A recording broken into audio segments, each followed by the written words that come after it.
Buenos días, hola. Hoy vamos a hacer una visita al Museo Arqueológico Nacional y vamos a ver una parte importantísima de este museo, que es en Roma. Vamos a visitar todas las salas, todo el ala que tiene, bueno, pues esa Roma en Hispania se llama. Vamos a ver muchas cuestiones, pues desde la sociedad, cómo era la sociedad, cómo era el mundo rural, cómo era una vivienda romana, cómo eran las ciudades, cuáles eran los juegos y espectáculos que les gustaban a los romanos.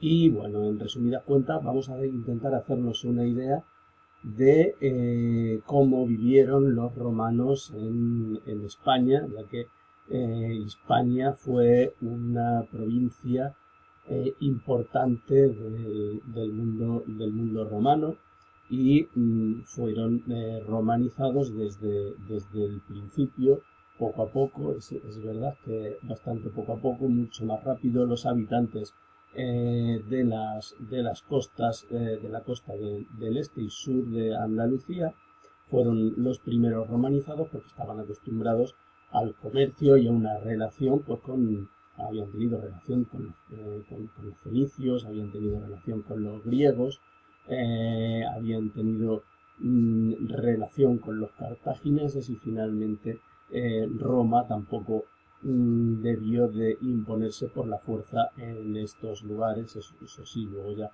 en el interior, con los pueblos celtíberos y con los celtas especialmente, pues sí que van a tener un conflicto importante dentro de la península ibérica hasta el final, desde que entrara Roma en la después de la Segunda Guerra Púnica, entrase en ese conflicto con Cartago, y hasta van a ser tres siglos enteros de colonización, de expansión de Roma por la península ibérica, hasta el final, hasta el año 29, en el que el primer emperador romano, en el que Augusto es capaz de conseguir someter a los últimos pueblos hispanos que estaban en lucha, eran los cántabros y los astures y los vascones. Antes de ver qué es lo que ocurre en España, en la península, lo que vamos a hacer va a ser intentar hacer un resumen vamos a hacer un resumen de cómo es la vida de cómo es una evolución histórica, y cómo es la vida y cómo es todo lo que ocurre en Roma. Para empezar, para adentrarnos en Roma, lo primero que tenemos que saber es cuál es el cuadro general.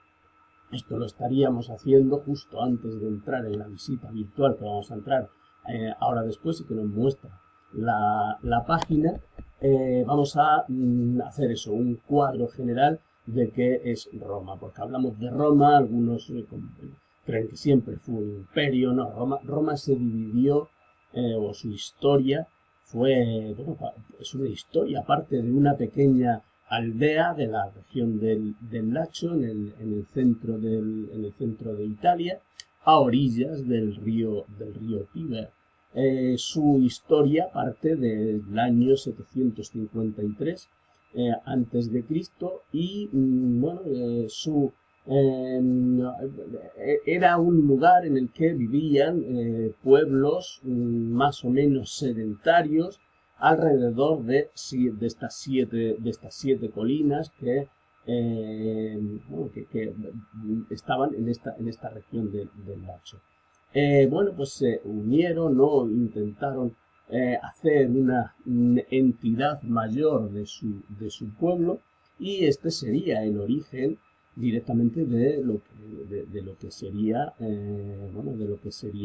finalmente el Imperio Romano. El Imperio Romano no va a llegar hasta finales del siglo I antes de Cristo, con Augusto, como os he dicho, pero hasta entonces, desde el 753 antes de Cristo, de su fundación, habían pasado siete siglos y pico, 8 siglos es lo que tenía ya de vida Roma, desde, como digo, esta pequeñita aldea fundada, según nos cuenta la leyenda, por dos hermanos, perdón, Rómulo y Remo, que habrían sido amamantados por una loba. Estos hermanos eran hijos gemelos del dios Marte y eran descendientes del rey,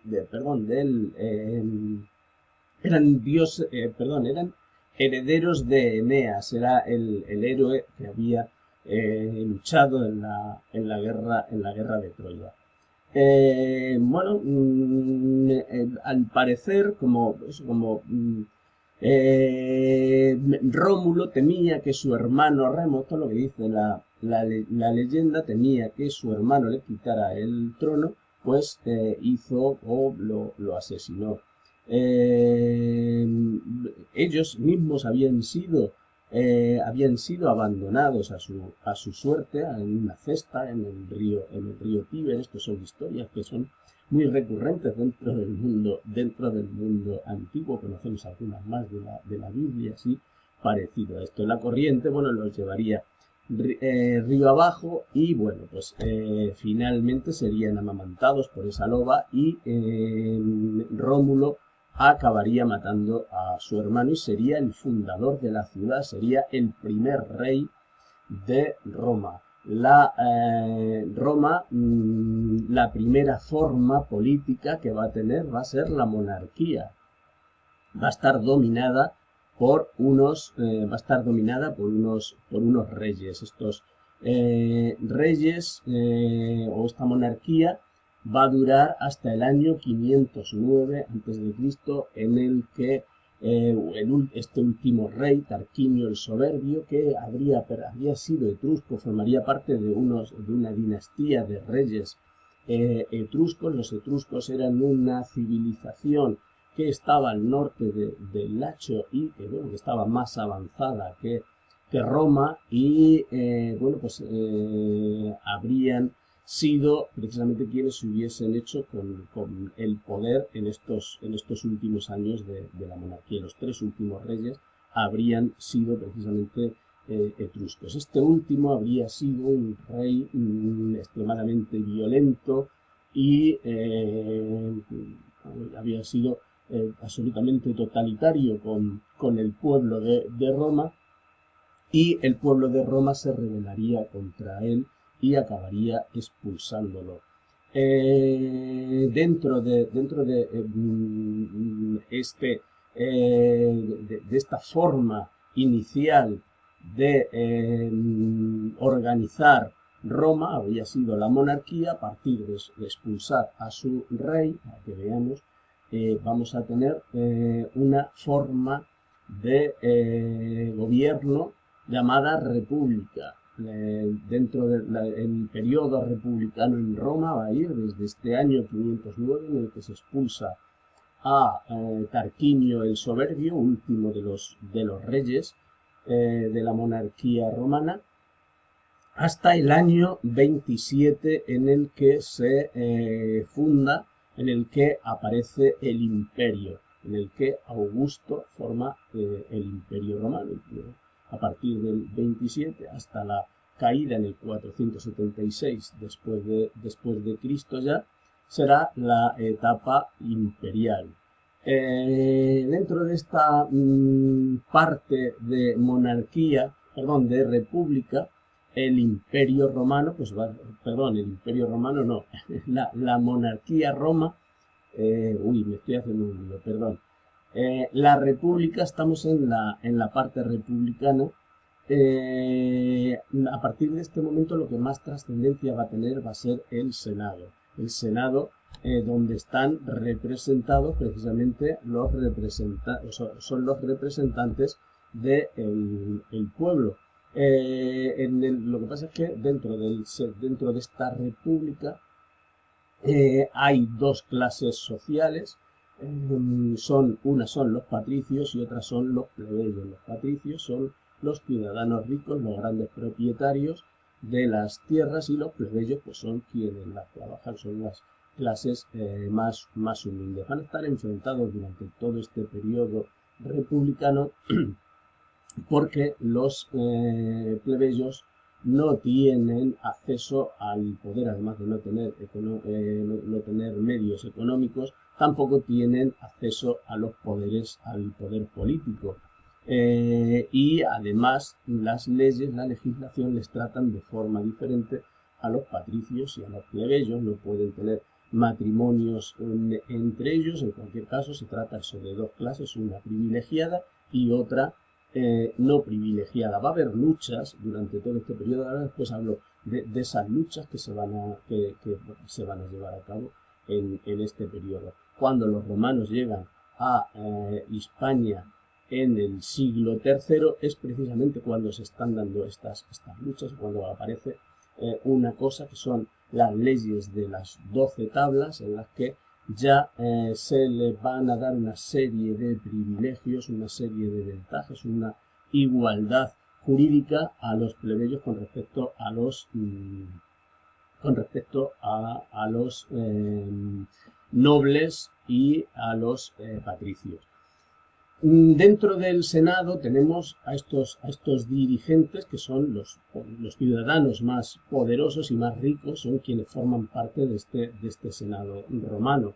Y ahí estarán pues una serie de magistrados pues, que equivaldrían a los cargos de los ministros en la actualidad. Ejercían el poder durante un año, y los más importantes, algunos de ellos eran los cónsules, que son como los generales, son quienes dirigen el ejército, los pretores, que presiden los tribunales de justicia y gobiernan las provincias y las ciudades, los censores, que hacen las listas de ciudadanos y vigilan las costumbres y los usos de Roma, y los ediles, que son quienes gobiernan, quienes son los encargados del gobierno de las ciudades. Estos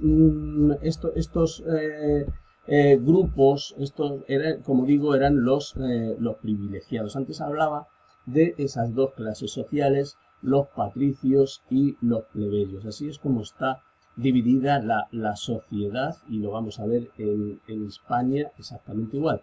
Pero por otra parte tenemos que la base económica de Roma es evidentemente la agricultura. Y además es una agricultura basada en los esclavos, o sea, la forma que tienen de trabajarla es básicamente a través de esclavos. Son la parte más baja de la jerarquía social en Roma, y Roma llegaría a tener cientos de miles de esclavos. Vemos las revoluciones de Espartaco en el siglo I antes de Cristo, como llegan a tener a 120.000 esclavos en pie de guerra, luchando contra las legiones romanas. O sea, es importantísimo, y era importantísimo para Roma el mantenimiento de estos esclavos, porque era la base de su economía. No tienen ningún derecho, eran básicamente como cualquier otra mercancía, es algo que se compraba y se vendía, no tenía derechos, no tenían derecho ni a un matrimonio, no tenían derecho absolutamente a nada, eran como el ganado, o como eran una riqueza en sí, pero por lo que hacían, por lo que producían, por su trabajo, nada más. El resto no era nada. Ningún derecho tenía absolutamente de nada. Por otro lado estaban los plebeyos, que eran la mayoría social, y eran ciudadanos libres, romanos, que tenían la ciudadanía romana, pero que no tenían medios. Sí tenían derechos, podían pertenecer a las legiones romanas, tenían derecho al pan, tenían derecho a ir a asistir a los espectáculos públicos, y una serie privilegios que no entraban los políticos, desde luego el acceso a puestos políticos. En el siglo III a.C., justo cuando Hispania empieza a formar parte del Imperio Romano, a partir de ese momento se va a crear una figura que es el tribuno de la plebe, que sí que va a ser una magistratura a la que pueden acceder los plebeyos. Los patricios eran la clase dominante, eran la minoría rica, los que pertenecían a las familias que tenían un antepasado común lo llamaban gens, y se consideran descendientes de los primeros habitantes de Roma. Son los únicos, en principio, como digo, que ocupan cargos políticos. A partir del siglo III cambiará, y los plebeyos eran los trabajadores agrícolas, los artesanos, los comerciantes y, en definitiva, sirvientes de los patricios. ¿Cómo eran? Vamos a ver luego también cómo eran, cómo vivían en las ciudades, cómo eran las ciudades. Voy a contar cómo hacían los romanos en las ciudades. Directamente trazaban una cruz latina, en la que se llamaba una calle, era el domus, y la otra el decumenius. Y a partir de ahí, de forma perpendicular, iban trazando las calles. O sea, era un sistema ortogonal, es el que se utiliza precisamente ahora en las construcciones de nuevas urbanizaciones, en los ensanches del siglo XIX, y bueno, de una forma bastante bien organizado. Además, en el centro se ponía el foro. Bueno, en las principales ciudades estaba el foro provincial, el foro regional y el foro internacional. O sea, tenían varios foros. El foro principal, como digo, es donde se hacía esto. En ese foro aparecían los principales edificios. Existía, si era aparecía el ayuntamiento, aparecía el mercado, aparecían los principales templos y palacios de las personas dominantes en este lugar. Con lo cual, ahí, como digo, se enterraban los símbolos de la ciudad, del centro, y se hacía pues a la divinidad que correspondiese en ese momento, homenajear a la divinidad que fuese. A partir de aquí se iban a ir construyendo, como digo, las distintas casas. Va a haber dos tipos de viviendas, que luego vamos a ver las viviendas dentro del museo, pero lo digo así por encima. Tenemos dentro de las ciudades tenemos dos tipos. Una es el domus y otros son las ínsulas. El domus es la casa típica de ciudad, pero donde viven los ricos. Son viviendas unifamiliares con distintas estancias, todas además de una forma estructurada, de una forma peculiar que veremos ahora después. Y bueno, en estas grandes residencias vivían estas familias nobles, y vivían con sus esclavos, con todos sus trabajadores, y las estancias y dependencias se situaban en torno a un patio central que veremos luego, se llamaba atrio, y bueno, luego se fueron ensanchándose hasta convertirse pues en palacios como conocemos actualmente. Y luego, donde vivía la plebe, donde vivían los plebeyos, era básicamente eran ínsulas. Las ínsulas o insulaes eran viviendas, edificios como los actuales que tenemos en altura, edificios de casas o de apartamentos, no de muchos metros cuadrados. La construcción mayoritariamente era en madera, como se hacía, y tenían pues dos o tres alturas en la parte de abajo. Lo que tenían era pues las tabernaes. Tabernaes no solo eran tabernas para beber vino, las tabernaes allí eran tiendas, era donde se vendía todo tipo de cosas a los romanos, pues eso, desde el vino hasta aceitunas, ropas, todo lo que tenía se vendía en estos lugares que ocupaban las plantas bajas, como en la actualidad, locales comerciales, y en las plantas altas estaban los apartamentos. Existían muchos incendios, muchos no estaban preparadas por dentro. En invierno hacía frío y pues quemaban, y con la madera pues el problema de incendios era bastante extendido.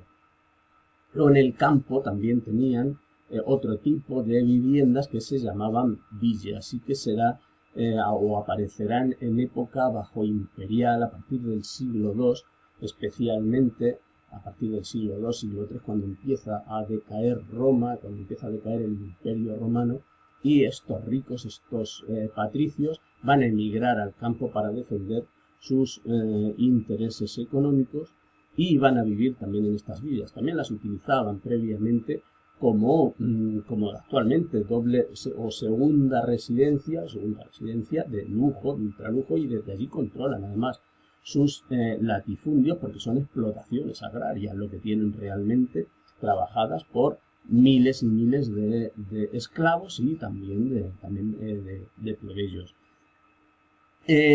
Bueno, pues desde más o menos esas son las viviendas que tenían lugar en Roma.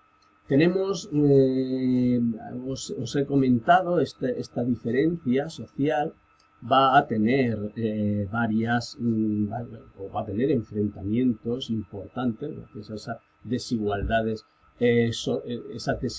sociales, y va a haber pues desde rebeliones de esclavos, os había comentado, en el siglo I, la de Espartaco entre el año 73 y el 71, que tuvo en jaque a la propia Roma, y Roma tuvo que darlo absolutamente todo, porque la base de la economía era la esclavitud. Si triunfaba los esclavos, directamente el sistema se iba a caer, se iba a venir abajo. Con lo cual era doble el problema que existía con respecto a vencer a Espartaco.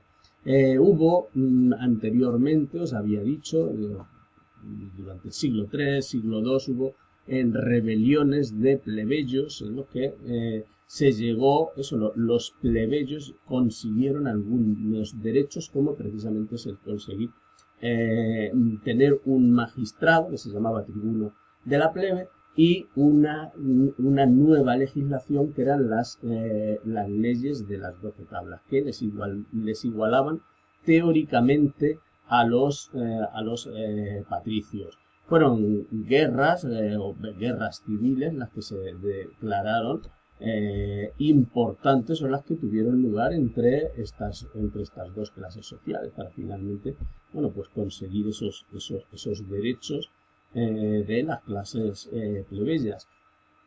Hubo también rebeliones en algunas de las ciudades italianas, a los que no se les concedían estos mismos derechos que a los habitantes de Roma, o sea, ciudades de provincias que no tenían los mismos derechos que los ciudadanos romanos. Hubo también revueltas, levantamientos, y bueno, pues que finalmente acababan con la derrota militar de los sublevados, pero que, bueno, pues en algunos casos pues se les concedían estos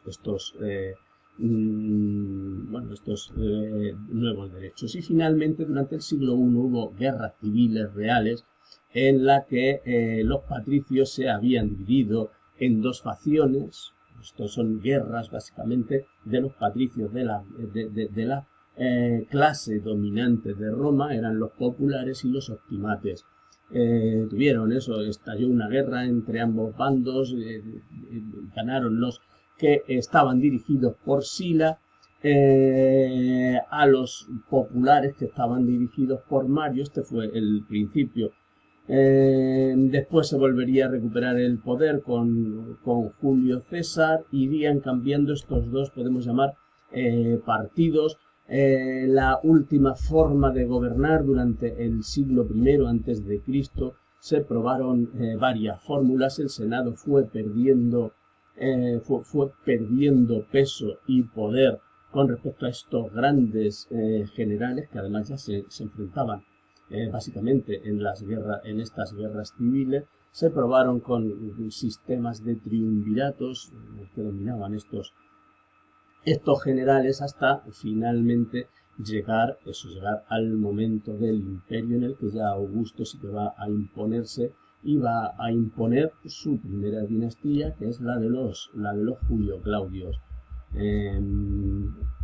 Tenemos, antes de esto, tenemos cómo habría ocurrido la llegada de Roma a nuestro país. En este caso sería a partir de un momento también importantísimo dentro de Roma. Roma se va a expandir mucho durante este periodo republicano, recordamos entre el 509 y el 27 a.C., pero especialmente en los siglos centrales, en 300, 400, en el que pues se va a imponer primero las conquistas dentro de la propia península itálica y hasta el sur, y esta expansión que se va a llevar a cabo, pues va a entrar en conflicto directamente con la zona sur de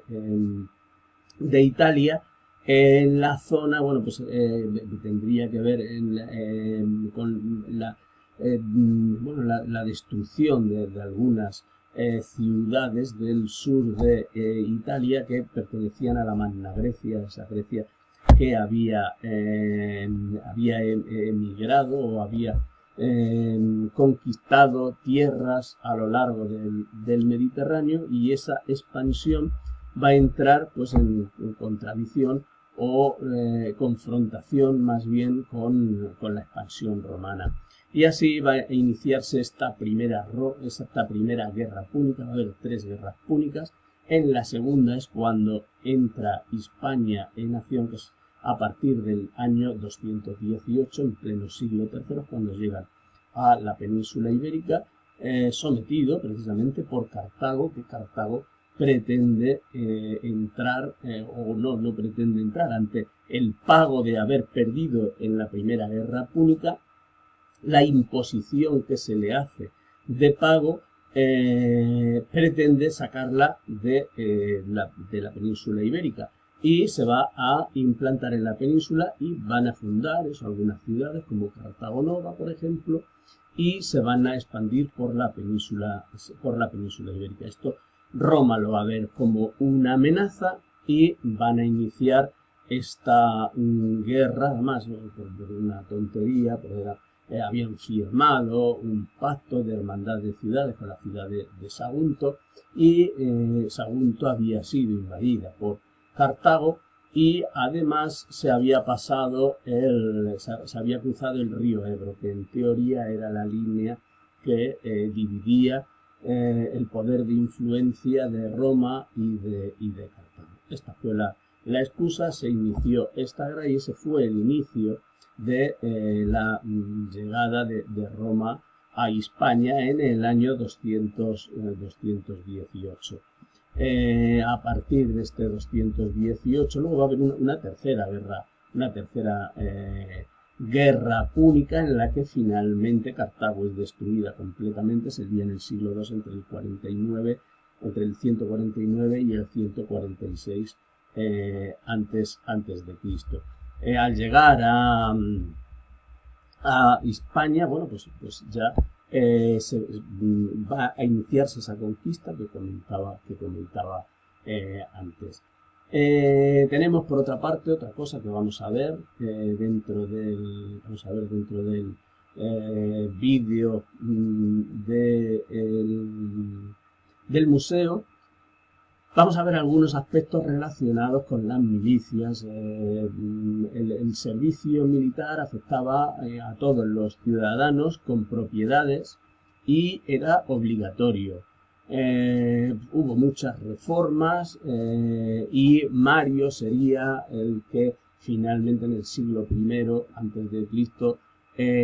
crease un ejército profesional.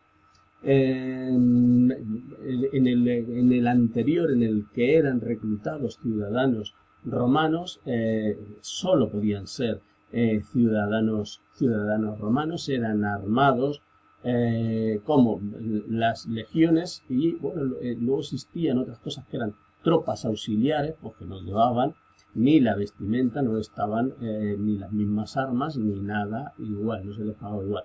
Lo que sí conseguían estos auxiliares, estas tropas auxiliares, era licenciarse, conseguían la nacionalidad romana, conseguían tener este gran privilegio que era conseguir eso, la ciudadanía romana. Los ciudadanos romanos, al licenciarse, lo que recibían era tierra, era una tierra que podían trabajar. Así, de esta forma, los grandes generales se aseguraban la fiabilidad y bueno, el seguimiento de todas estas tropas que podrían recuperarlas en un momento dado para que les defendiesen políticamente o militarmente en sus carreras políticas.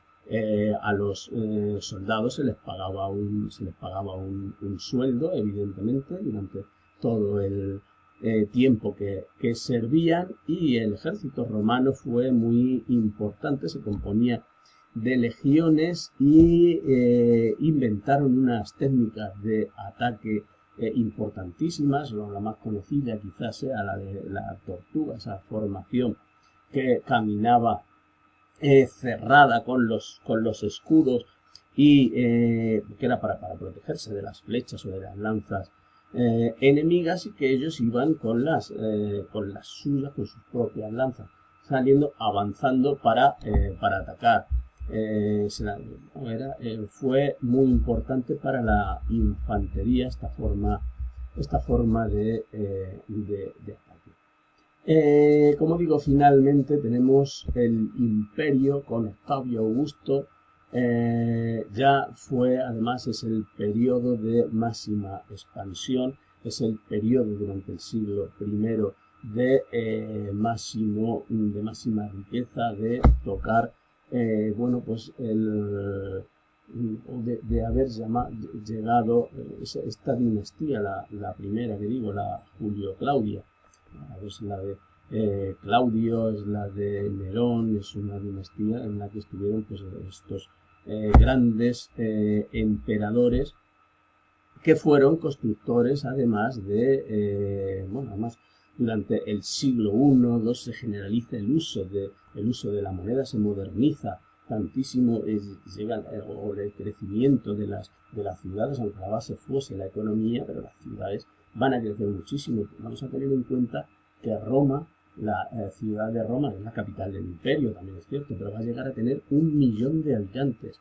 1 millón de habitantes no vuelve a haber en una ciudad en el mundo hasta después de la Revolución Industrial en el año 1800, que es Londres. O sea, es la siguiente que llega a tener 1 millón de habitantes. Con lo cual vamos a tener en cuenta la riqueza y el significado de lo que sería este grandísimo imperio. Bueno, pues con esta breve introducción que hemos hecho a lo que es Roma, dejo este vídeo, cortamos y nos vamos directamente al museo, a ir pasando por las distintas salas del museo. Un saludo y hasta ahora.